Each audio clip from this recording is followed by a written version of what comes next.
The landscape of northern Colorado is changing, and something big is taking shape here.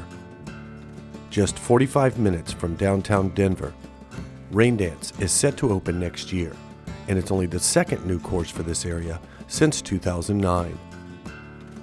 Exciting news for golfers who live in and around the mile-high city on the Front Range of the Rocky Mountains.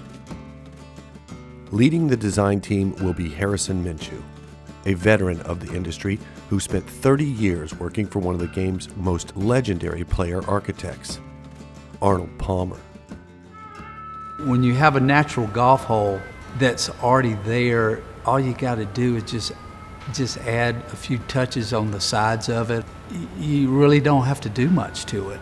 And I think my experience has taught me how to leave it alone and not try to do too much.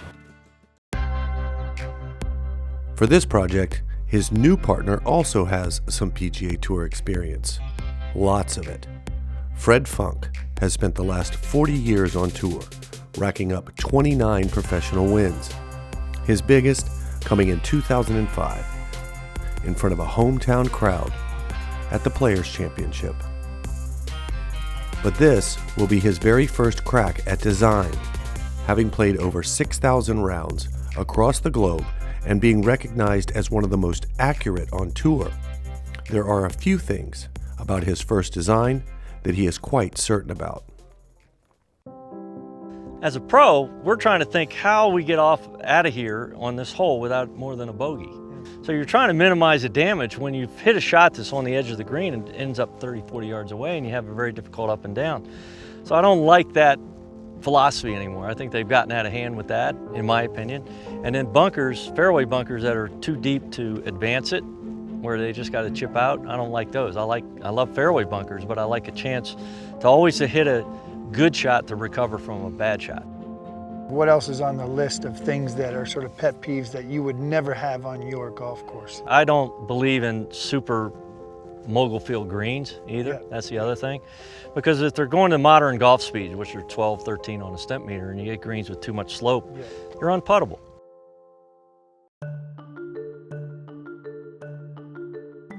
The man who assembled this team is a northern Colorado local.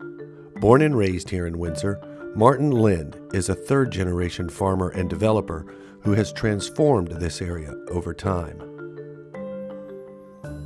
In 1999, he created Pelican Lakes, a thriving golf community on the banks of the Cache La Puta River. He owns the American Hockey League's Colorado Eagles and has several other business ventures that are all focused on his hometown community. The day I met Fred, we were working on a real estate trade. We called it the two dead dogs for a dead cat trade. He wanted to buy an airplane. Yeah, he was trying to get rid of one, and I couldn't get rid of any real estate, and he said, well, two dead dogs. Yeah, That's perfect. So we're just driving around. We weren't even up here, and within 2 hours, you know, Fred, he fall in love with a guy, and 2 hours we're dinking around. I go, Fred, you ever design a golf course? He goes, no, I'd give anything to, but that's a pedigree. I'll never get to do that. But I got a million ideas how to quit torturing the golfer. And I go, come here. And so we drove up on here, and that day we said, Fred, you're doing this one. Together, the team at RainDance is creating a world-class course with incredible views and vistas. The line off the first tee is directly at Long's Peak, a 14,000-foot monster in the northern Front Range of the Rocky Mountains.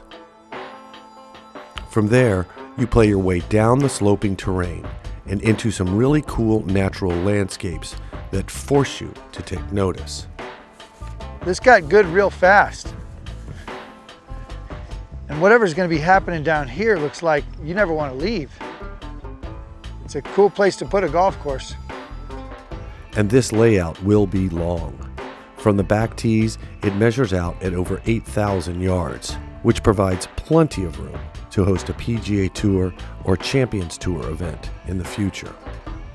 We did go after a lot of yardage here because of the way the land, as you're going to see as this unfolds today, you'll see that this property dictated what the golf course was going to be. And it needed to be big, a big scale and everything else, but 15 of the 18 holes turned out to be level or downhill. We only had 3 holes uphill.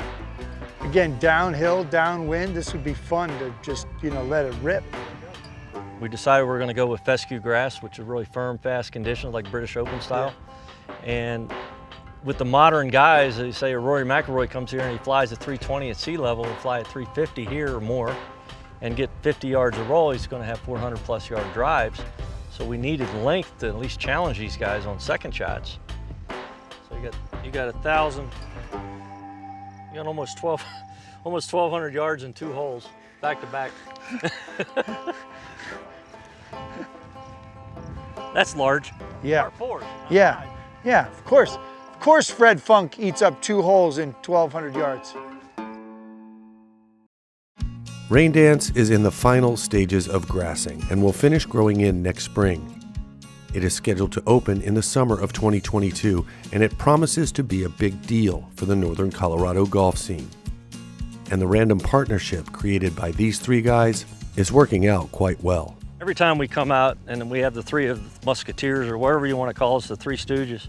The 3 amigos, but Martin's with us every step of the way. He's had incredible input as well.